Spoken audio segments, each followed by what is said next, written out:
আসসালামু আলাইকুম। সাথে আছে আমি আসাদ তারিফ খান। আজকে আমাদের পাঠ্য বিষয় হচ্ছে নবম দশম শ্রেণীর পরিসংখ্যান অনুশীলনী 17। পরিসংখ্যানে মোটামুটি ইম্পর্টেন্ট অঙ্কগুলো যা যা থাকে তা হলো এরকম ভাবে। একে থাকবো প্রচুরক শ্রেণী মধ্যমান, মধ্যক শ্রেণী মধ্যমান, পরিসর নির্ণয় করো, প্রচুরক নির্ণয় করো, মধ্যক নির্ণয় করো, সংক্ষিপ্ত পদ্ধতি গড় নির্ণয় করো, আয়তলেখ অঙ্কন করো, বহুভুজ অঙ্কন করো, অজীব রেখাঙ্কন করো। এর মধ্যে কতে থাকে খুব সম্ভবত এগুলো কতে থাকে। আর প্রচুরক নির্ণয় করো, মধ্যক নির্ণয় করো, সংক্ষিপ্ত পদ্ধতি গড় নির্ণয় করো, এগুলা খ অথবা গতে লেখা থাকে। খ অথবা গতে লেখা থাকে। এগুলো হচ্ছে অঙ্কটাতে আয়তলেখ অঙ্কন করো, বহুভুজ অঙ্কন করো, অজীব রেখাঙ্কন করো, এগুলো হচ্ছে তোমার গ্রাফ টাইপের। এগুলো খ অথবা ঘতে থাকে। এতে 2 মার্ক, এটা 4 মার্ক, এটা 4 মার্ক, টোটাল 10 মার্কের জন্য আসে। আমাদের আজকে পাঠ্য বিষয় হবে প্রচুরক নিয়ে কথাবার্তা হবে। প্রচুরক সম্বন্ধে জানতে গেলে প্রচুরক কাকে বলে তা আমাদের আগে বুঝতে হবে। কোন উপাত্তে কোন অঙ্ক বেশিবার থাকাকে প্রচুরক বলে। যেমন উপাত্ত বলতে 10, 8, 3, 20 এরকম অঙ্ক দেওয়া থাকবে। এখান থেকে তোমাদের প্রচুরক নির্ণয় করতে হবে। যেমন আমি একটা অঙ্ক করে তোমাদের বিষয়টা ক্লিয়ার করছি। 20, 10, 8, 7, 10, 18, 20, 30, তারপর 10, 30। প্রচুরক করতে গেলে সর্বপ্রথম তোমাদের যা করতে হবে, উপাত্তগুলোকে মানের ঊর্ধ্বক্রমে সাজাতে হবে। ঊর্ধ্বক্রম সাজাতেছি।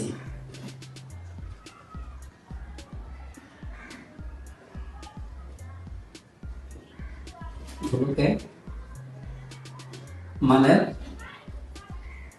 ঊর্ধ্বক্রমে সাজানো হবে।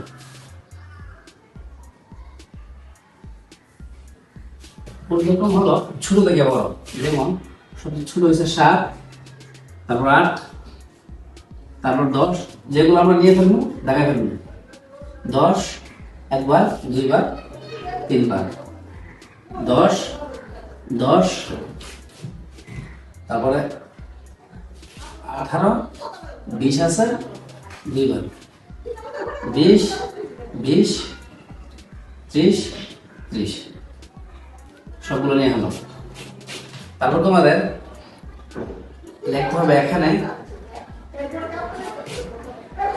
10 আছে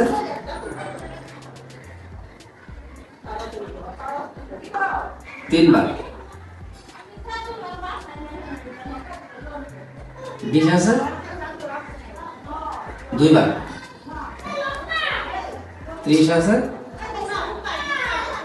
2 বার। এখানে সর্বাধিক বার আছে 10। সুতরাং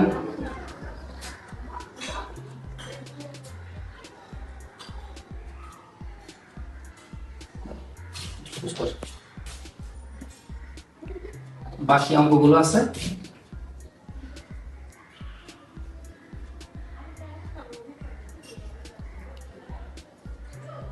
একবার করে।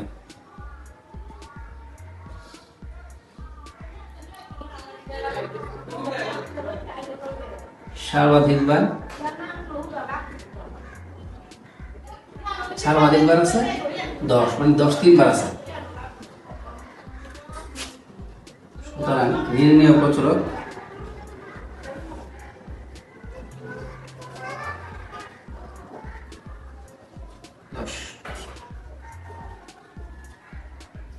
এভাবে কমা দিয়ে কোন অঙ্ক থাকলে তার প্রচুরক কিভাবে নির্ণয় করতে হবে।